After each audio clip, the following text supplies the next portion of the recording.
Good morning. This is Travis, and we've got Casey Wilson. How are you? And we got Big Al back on the pod. Woo! it's actually a new nickname floating around. Nope. I heard we're Barbie not arms, gonna right? say Is that it. what it is? Okay, I won't say it again. Okay. All right, it's done. It's dead. It's gone. It does ring well, though. All right, anyways. Did you hear it this morning when I called her on it while she was squatting? No, I didn't. Oh, we she did. I did. said, She shut your mouth. She was not pleased. It rolled off so smooth, too, and it wasn't me who did it, so it was perfect. Like, I just get to follow behind someone else doing it. Oh my gosh. Well, welcome, sis. I'm glad you were able to come in and join us for this. Yeah, I'm excited. This is good. Well, if you're a listener, this is the KAVOD Family podcast. We love to share stories about what Jesus is doing in our community, through our community, through the people in our community. And so we thought it'd be super fun to bring Alex in. She has done she's been on a roller coaster of faith, a walk of faith with the Lord in regards to creating this volleyball club. And it's just been super fun to watch. And I know there's 1,000 stories that you're ready to draw out of her and tell today. And it's going to be good. It's been crazy. I mean, I've been a part of it the whole time, but like looking back, I'm like, what in the world? Yeah, because this is like little sis to you. Yes. What do you guys have? Yeah. 8 years together? I would have all my head of hair still. If Literally. it wasn't for this I had one. a full head of hair, and then she started coaching here. I think I'm starting to bald a little bit too. So So we've had you on here before with Becca, right? Who was also your high school coach? yes. Yes, I got Yep, that right. she was. So if you want to give us a brief overview of your life, but not like everything, you can kind of tailor it more volleyball specific, and then kind of how we are where we are right now. Perfect. So a little bit of my volleyball story and background. Started volleyball in 8th grade, and right now, like looking at that is kind of late to start. Girls now are starting 7, 8, 9, 10 years old. I started when I was 13, 14, so And there was no club or anything like that back then. Was there even a No. community league? no, there wasn't. Oh my goodness. Nope, they did some clinics at the high school. They've done that over the years for a long time, but no clubs, nothing really for earlier than 7th grade. So, and now they incorporate 6th, 7th, and 8th grade is that middle school age. So They pulled those 3 grades together for one team? yes. Oh, right on. Yeah. Yep. So started in 8th grade. It was pretty late. Played and then went to the high school, played all 4 years of high school. Then during high school season, when I wasn't playing for the high school, I did club. So I was on 2 different club teams throughout my high school season. And those were some of my favorite memories ever. It was so fun. We had girls from all over, just different counties coming together.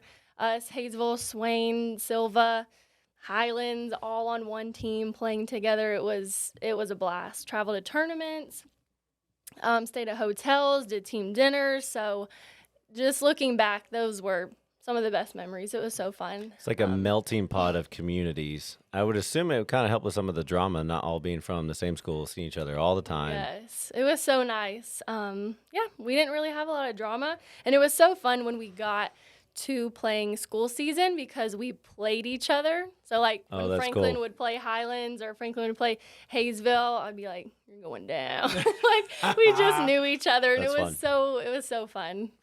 So we live in a community where, at least for young girls, 8, 9, 10, in order to play sports, if they're going to go play a sport, usually it's soccer or volleyball. But even the soccer, they've got to mix in and play with the young boys. We don't have a dedicated league for young girls with soccer. So volleyball really is like the one choice young girls club sports option in our community, right? Yeah. Yep. They've got youth leagues for all kinds of sports, but actual like club teams that travel, I know they have like travel basketball, but other than that, there's really not much. So, volleyball. I'm excited to get that started. After high school, I played co-ed a little bit here at in town in Franklin, and then I played over in Colby on a women's league team, just like pickup games, and it was super fun. I just missed playing in high school. Like, you just play for so long, and then it abruptly ends. You're like, Like, what am I going to do now? Like, I just missed it. So I played those games like that. And then the opportunity came. I can't remember what year it started. I guess it's been maybe they're on their 4th, 5th year. I can't quite remember now, but a youth league here in town started, and I was like, I kind of am very interested in that, in coaching. So I coached with the Macon County Youth Volleyball League for 2-3 seasons or so, and so much fun. I coached a group of 7 to 9-year-olds. That age was a blast. They're crazy. They're crazy. They're so fun, though. So I coached with them, and then I got in at the high school, and I became an assistant coach with Becca and Cindy up at the high school. So I've coached with them for 2 seasons now. So coming up on my 3rd. It's about to get started here in like a month or 2. So Full throttle. yeah, insane. So And crazy. You got to train a lot of these girls too, in season and out of season at the gym, strength and conditioning, kind of rehab, preventative maintenance of injury stuff, correct? Oh, yeah. So you basically had them year round. Yes. A lot. Summertime, whenever the sports are off, you had them in here training and stuff. So you really helped cultivate that. Like, in some ways, you got to see them grow up from 9 or 10, because I know we did CrossFit Kids for a while, Oh, yeah. then teens, Yeah. and then sports, more specific things, and then now at the high school. So you've gotten to see this one, like, age group that are probably seniors now They are. It's wild. go all the way up, which is really cool. That is cool. Yeah, insane. Super cool to be a part of their journey. So moving on to like the next phase, next step, there was a club team down in Georgia, and I would go ride with Lyd and go down and watch Ez's practices, just sit there and just take it all in. I just love seeing her progress and her growth. She is my little niece, pretty much. Which was a huge win for us, because Reed was into every sport, and Ez couldn't really. She's like, I'm not really interested in anything. But Aunt Alex played volleyball, so she carried around the volleyball for forever. So then whenever the community league came around, that's when she kind of started. She got the itch. She wasn't, I've told her this, so this isn't new news to her, she wasn't our most athletic child. So she started volleyball. We're like, okay. But then she stuck with it. She's super consistent, more so than my son is. I mean, she's played, I'm trying to exaggerate, probably 5 seasons now so far, and got the itch to do club from Alex, who told us, me and Lydia, about it. So we took her down to Trailblazers down in Clayton, and she made the practice team. She was super pumped. She's getting to work with older girls and learn skills and drills and stuff. And then one of the girls got sick or something and couldn't play, that was actually on the travel team, who went to tournaments and played. So they pulled Esri up. So Alex would come down and kind of be the cool aunt and give her pointers, because she knows all the stuff that me and Lydia don't have a clue on. So it was a cool time for them to like bond. And we got to step back as like coaches and just kind of be parents, which was really nice. And then Alex got to like that was kind of how you shifted into that. Yeah. And thank you for that, because now my daughter is obsessed with it. Like always, like living room, 10 o'clock at night, I kid you not, there's volleyball flying across our living room. So help me understand, in club, there's a practice team, and then there's like the team that plays. Is that what it is? There's a development group, and then you have those that are actually going to games and going to tournaments and playing. They're kind of mixed in together. Yes. For ours, that's kind of what we have. Some that are at that level to go and play, and then some that are working towards that or just want to get better at their skills and just progress in volleyball. So we're kind of all together and working on it together, working on skills. And so the becoming young better. ones immediately get heroes, girls that they're looking up to. Oh, yeah. Older athletes that they love being around. Mm-hmm. That's awesome. It's a wonderful thing when you start to see those ages push back together and let them grow and foster that energy together. It's pretty fun to watch. Yeah. Going back to watching Esri down in Georgia, we would just be sitting there, and we got news that the club was ending, that the main coach, Bysura, that he was moving to Florida. So he was super sad and hated to see the club end. And that's when a lot of the parents started to come up to me and say, hey, you should take over. You should start your own club. You'd be amazing at it. And I was like, at first, I was like, no way. Like, y'all are kidding. You're you're funny. Yeah. Like, that's hilarious. They're like, no, we're being serious. You would crush at this. You already do so good. It would be amazing and so awesome for our girls. And I was like, it's already making me a little nervous. And I was like, okay. Well, I thought a lot about it, prayed a lot about it. That decision just took some time to really decide what we were going to do. And just kept having, like, there's no way that, like, little old me could do this. Like, I just started having a lot of self-doubt. I was like, no, like, what if I don't know enough? What if I mess it up? Like, what if I just fail at this? I want to rewind real quick because it kind of feeds into this. I feel like you were with this same scenario, less weighty, less heavy, but when you first started with us, when we were like, hey, do you want to coach? Mm-hmm. And you were like, yes, but no, I don't know. I don't want to send an email to go to my level 1 to get my cert. And then the kids option came up. We saw you. I don't remember when Lydia and I saw you work with kids, but it was before we had a kids class. And we're like, she needs to go work with kids. And you were like adamantly like, no, I don't want to do it. I was like, I don't know about that. I don't think I would be good with kids. I don't know. I don't have any brothers or sisters. I've not, like, growing up, I wasn't really around, like, a lot of kids. So I was like, I don't know. I'll probably be weird, be awkward. Just. That's exactly why you were good at it. There's some truth to that, right? For sure. You have to have that personality that's bubbly and fun and playful and attractive to kids. Makes them feel safe and accepted for who they are. So there was several years, though, that you worked with kids and teens before you started the volleyball community league, before you started at the high school. So why? Like, I know why, because I was a part of the process, but, like, why did you choose to work with kids? Even, like, we obviously know your love of volleyball, but why did you choose to work with kids even before volleyball was an avenue of that? I think, well, going back to, like, that self-doubt, I think a lot of people were really, like, rooting for me and believing me. And they were like, listen, you may not think so, but you would be phenomenal at this. And kids love you. Like, your kids love me. Like, I'm like, okay. So I started to believe and just got into it and just absolutely fell in love with them. They're so fun and they're so different than adults. I love adults, but there's similarities and there's differences. And kids you just can let loose and have fun. Like, they don't care sometimes, like adults. Sometimes they do that, but, like, it's just different with them. Yeah. So they're just so fun. You can be playful and you can be silly and come up with games and like, mold them and help them grow. And so I just love that part of it. And the ability to take that into, so now fast forward back to that night, which I think is hilarious because you came like once every 2 or 3 weeks to practice. Like, it wasn't all the time. Yeah.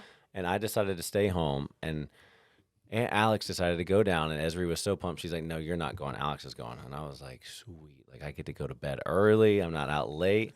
And Lyd texts me. She's like, you're never going to believe this. In the middle of practice, and I'm like, what? Like, I'm sitting at home on the couch relaxing. And she's like, the club's closing. I was like, oh, bummer. And they're like, they asked Alex. And I know Alex is like dying on the inside, doesn't want to tell everybody no, but is petrified. I'm like, perfect. Like, let her just sit in that. I was super excited. And I was like, I am not going to bring it up for days. I won't bring it up at all until you come to me and talk about it. So I was just quiet, act like I didn't know anything. And she knew Lyd called me immediately. So the next day she came into the gym and she was like looking at me like, hey, can we meet? I was like, I'm busy. Just let me know when. And she avoided me for 2 or 3 days. I was shocked. He did not say something to me. I was like, this is odd. This is weird. What is happening? I knew what you're capable of. And I knew just your way with kids, your way with volleyball, what you're capable of. Like, it was a no-brainer. But I didn't want to put the pressure of my role, the big brother boss of like, yes, we need to do this. Like, I wanted you to discover that with God and figure out like that was an application of your gift with kids, to love on them, to restore the family, to transform the community. And I didn't want to influence that. So you know how hard that is to keep quiet on that. So I kind of avoided you for a few days until you brought it up. So I prayed a lot about that decision. It's not an easy decision. It took a lot of praying and thinking and planning and future and what that would look like and vision, like just so much went into that. And so I was like, you know what? Felt like God's like, I'm with you. Let's do this. So I was like, all right, let's go. But what's Let's cool do is it sounds like the fearful part, the only part that you were hesitant of was your capacity to do it. It was never, do I love working with kids? Do I love volleyball? Do I want to commit the time? None of the actual workload was the issue. It was, am I capable of doing it? Right? But it sounds like your love of kids, your love of the sport, understanding that so many of these kids, like your aim is to create a bigger picture of family.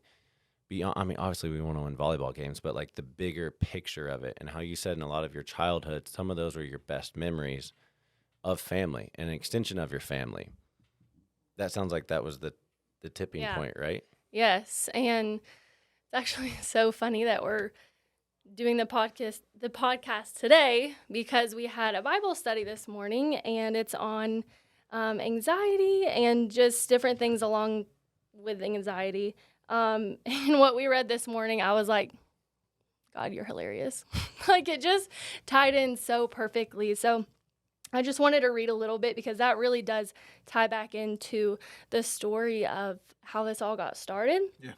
So when God called Moses to lead the Israelites, he laid out his plans before Moses, telling him how he was going to use him to save the Israelites. And Moses was like, I don't know about that. Like, me? Are you sure? Like, he said multiple times, he questions God's purposes, saying, who am I to go?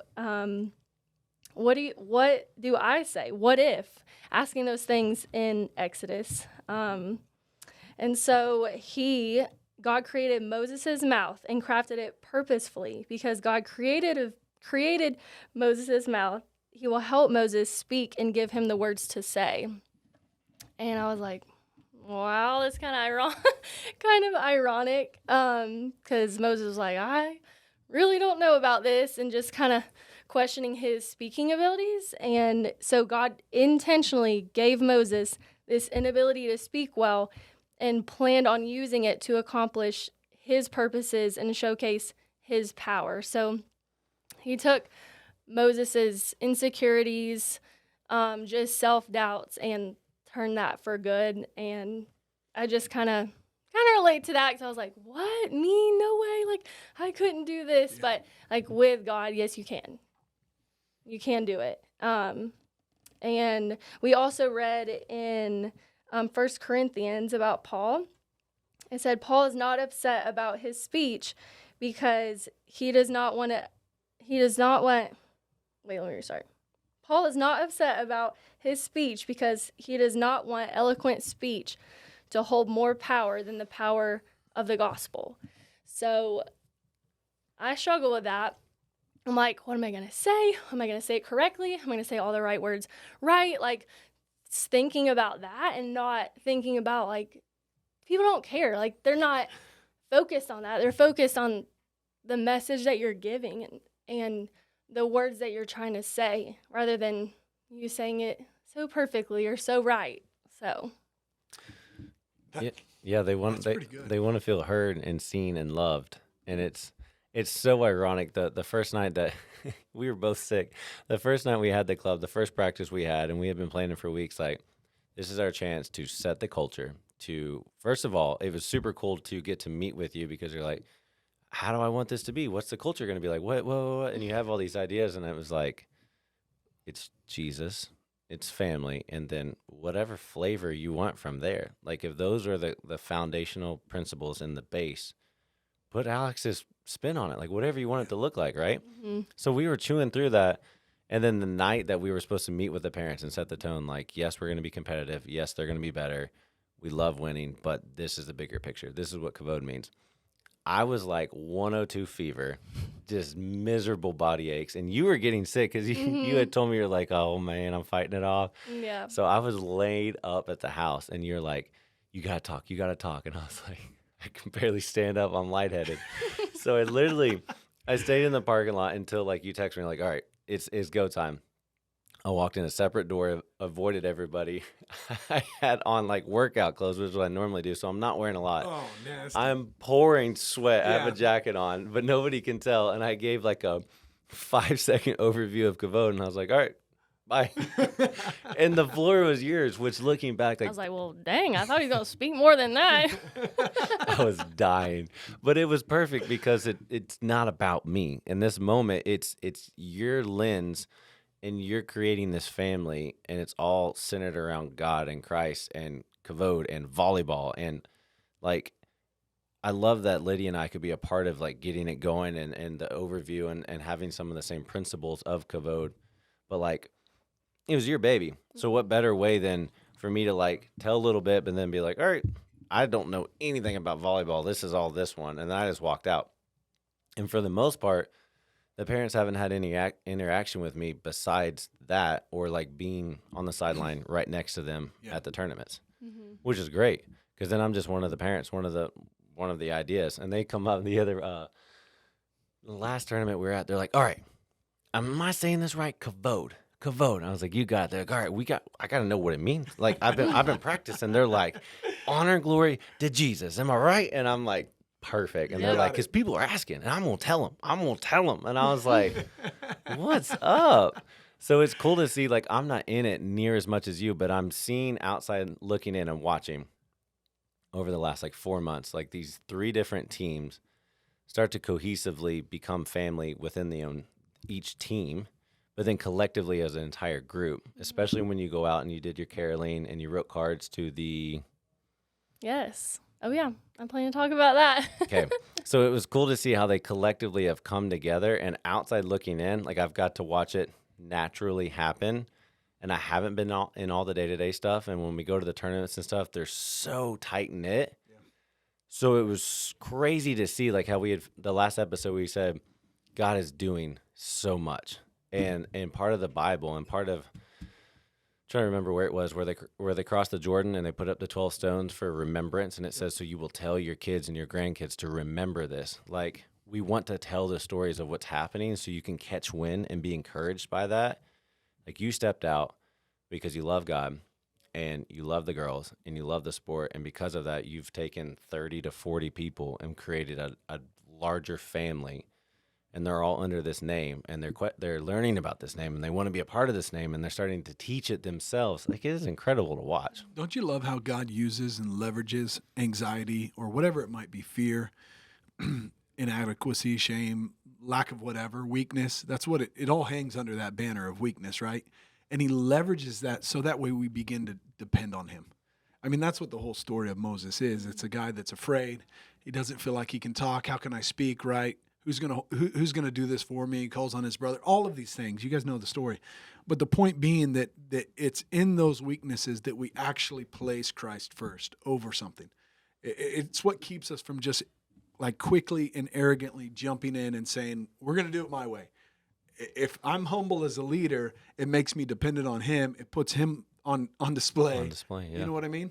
And so I don't know. I've always enjoyed how God leverages those frailties of us, the things that we think are obstacles. It's actually the means which brings about his glory. It's the thing that brings about what he wants. But what's crazy is on that same coin, though, that's the very thing that Satan attacks. Sure. Like, if he knows that you're great with kids, what better way to make you petrified to work with kids? That's the moment where Jesus is about to shine, right? Like, if you're fearful, I've got to shut this down. I've got to go even deeper with that. Yep. Because you're about to get dependent on him. Absolutely. You're really about to lean on him. And so really cool. Yeah. Awesome connection that you had there with the study this morning. Yeah. And I think often just, what if I didn't take that leap of faith? What if that opportunity never came up? Like, how many lives we wouldn't have impacted, the things that we have done, which have been awesome. So right before Christmas, we did a fun team bonding event where the girls came here and we made little Christmas ornaments. And it was so fun. We made ornaments. We played box ball in the gym. And then we loaded up on a bus and went to Macon Valley Nursing Home. Got off the bus, went inside. We handed out our Christmas ornaments. We went all throughout the halls of the nursing home, and we sang Christmas carols. And we actually did that over having our own Christmas party. I was like, we don't need nothing. We do not need anything. That's sweet. Yeah, I was like, let's go give. Let's be like Jesus. Like, he would have done that. And so we went, and just to see the patient's face at the nursing home it just made it all worth it. And the girls were like, this was amazing. Like, this was so fun. I need to go visit my grandparents. Like, it just called them to more. And how many girls do you have collectively underneath your club? We have 10, 20, 30, around 37, 38. And you've told me 37, 38, did you say? Wow. And you've told me countless stories about how the girls have enjoyed being able to pray before games together, pray after games, celebrate these wins together as a team. I mean, you've just talked about the culture a lot that you've built with this group, or that God's built through you with this group. You recognize that doesn't happen unless there's somebody, a parental figure, a father figure, that carries that banner of KAVOD that says, look, underneath my wings, you're allowed to pray. Underneath my wings, we're going to celebrate Christ. Underneath my wings, even our losses, we're going to turn them for victory in some other way. Like, it takes someone I think that's the responsibility, the fear, right? Like, to carry this load. It's because all of these young ones are coming underneath that. But that's when someone carries that banner, it frees them. I mean, you've just talked to how much they enjoy being together, a team. We hear often about, in schools, colleges, public schools, how much prayer is getting shut down, how much, just different things that are going on where Christ is suppressed in the public school. But here, there's no suppressing. There's none of that takes place. Yeah. And the girls they get to soar, they get to fly. We are proud of it too. At our last tournament, between one of our sets that we were playing, we had just finished one, so we only have about 3 minutes or so before the next one starts. Usually in that time, me and Coach Amy, we would talk to the girls like, hey, this is what we're going to do on the next set. I just needed to gather my thoughts a little bit with her before we spoke to them. So I was like, you guys go over here, go to the side, get hype, just talk about the game, what you want to do, just do something. Don't care what you do, get hype. And so I'm talking with Amy, and we're making a plan, and we've got maybe like a minute and a half left or so, and we look over, ready to bring them back and talk to them, and they have their arms around each other, and they're just praying. They're just going to the Lord in prayer. And I look at Amy, I'm like, we're doing something right. Like, so, and we didn't even speak to them. Like, they prayed and they were like, KVC on 3, 1, 2, 3. And they went out there and crushed it. Like, just so proud. It's so funny. I mean, a lot of these girls have been playing volleyball for forever, right? So not knocking skill at all, but it's our first year as a club. We're figuring out logistics, time, what region we're in, just all of these behind-the-scenes stuff, learning to even, not let alone play the sport, but how God puts you on stage when you're just devoted to him, because this huge region, I don't even know which region we're in. See, I'm not the director. So whatever region we're in, we're playing at this huge tournament, and 2 of our teams make it to like the championship match. So they're putting the names of who's in the team, and KAVOD is on their Instagram reel just everywhere.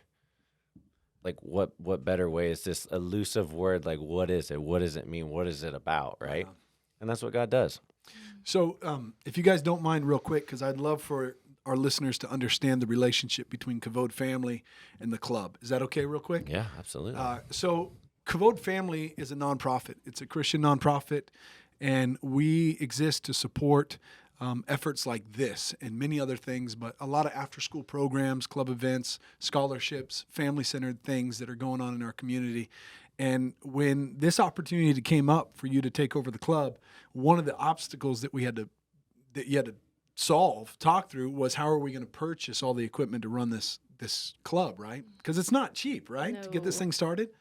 I mean, thankfully, tell the backstory, because the person that previously was running the club was willing to sell it to you for what, half off or something Yeah, like like that? 50% off of whatever it would have cost to buy it outright. So you came to the board and we sat down, we prayed through it, and we took a vote and we talked through it, and it was a no-brainer. The opportunity to be able to purchase the equipment in order to kickstart and seed and get this thing going.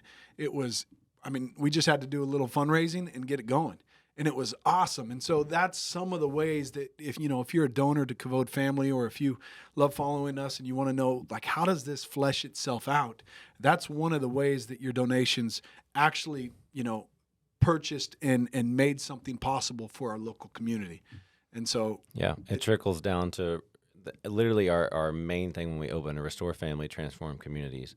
These 36 to 38 girls have been to nursing homes, wrote cards, pray together. They go to tournaments, and they're literally like 3 giant families. Like, some of the other parents were taking my daughter over to the hotel. They had a pool party, and they bring food and they eat together. We all go out to you took your team where? That reel where they're all over the park and they're doing all the... Yeah, we went out crazy. to eat. We did this crazy thing in Pigeon Forge where you sit in it and it takes you all the way up to the top and it just drops you. It was so fun, but they were like, come on, Coach Alex, come on, Coach Amy, do it with us. And I was like, oh my gosh. Amy's like, yeah. And so I'm like, I'm going to regret this if I don't do it with my girls. And so I did. We got up there and we still talk about it. Like, it was so fun. But yeah, doing those team bonding things, that is what it's all about. That's the epitome of family. Like, they're training, they're doing hard things, they're in here, they're working out, they're suffering together. You're correcting them coaching wise, but you're also encouraging them, and then you eat together, you play together. Like, it's a cohesive family, and that sets the framework to tell them who they are in Christ, what they're meant to do. And like, I've heard your language before, and we've talked about it. When they're frustrated and they want to quit, and the discipline and trying and falling in love with the process, you're painting the bigger picture of like, hey, one day you're going to be a mom and you're going to be exhausted, and dealing with your kids sometimes is exhausting, and you don't feel like you're doing anything right. You can't just quit. Like, you can't just be done. Like, you press into the Lord, you find scripture, you lead them in that, and you're teaching them, like, we're refining you in a sport. But that same principle is what the Lord does in your heart, and it allows you to be a good wife one day, a good husband one day, a good mom one day, and you're painting that bigger picture. We're setting them up for life. It's more than volleyball. We're teaching them life skills that they will carry on forever. One of my favorite things we do is we have a phrase or a word that we have for every tournament. So we've had 3 tournaments so far. We're about halfway. We've got 3 more. So for the first tournament, our phrase for the tournament was next play. And they came up with that one. They were like, next play. So I'm like, what does that mean to y'all? And they're like, when we're down and when we make a mistake, it's like, next play, like, I got this. Just that shift in attitude, and like, I'm going to get this ball, like, serve it to me. Next play is mine. Like, I've got this. So our second tournament, our word was persistence. So to persist, never give up, always keep fighting, and I think they accomplished that absolutely in that second tournament. Our third tournament was discipline. We have talked a lot about that, and not just discipline in the things that we're coaching and teaching them, like skill-wise, like, hey, we've taught you not to hit it in the net every time, like, be disciplined and do the things that we've taught you so we can score. But also things like trash at the bench. Like, we're not going to leave a piece of trash behind. We're going to leave the place better than how we found it. So being disciplined in those little things, we're going to stack our bags side by side, nice and neat. And that is going to set you up in life, like, for years to come. That is awesome. That's a club that I would like to send my kids to, where it's more than just the sport. It really is about developing a child, but young teens, developing them for life. That is awesome. That they would live an honorable life, and it's not just morals. Those are part of it. It's that you would live a life trusting and following after the Lord and putting His ways on display. So, thanks, sis. I'm super stoked, excited, grateful for the faith that God has put in you to do this. This has been really fun to watch. Yeah, thank you. I could talk about this for 10 hours. So to kind of wrap up, I want to ask you one question, and it's kind of to poke at the the scariest part, which is the first step. So if you could speak to anybody who feels like God's pushing them or there's something on their heart and they have to step out in faith, no matter what it is, like what would you say, having done that multiple times in the last few years, what would you say to encourage them to take that step, to lean into God? Like, what would you say? Pray about it. Go to God first, always, and believe in yourself. People believe in you. God believes in you. You can do it. Did you have And if you are very passionate about it, don't worry about the what ifs or what's to come. Like, you'll find a way. God will make a way for you.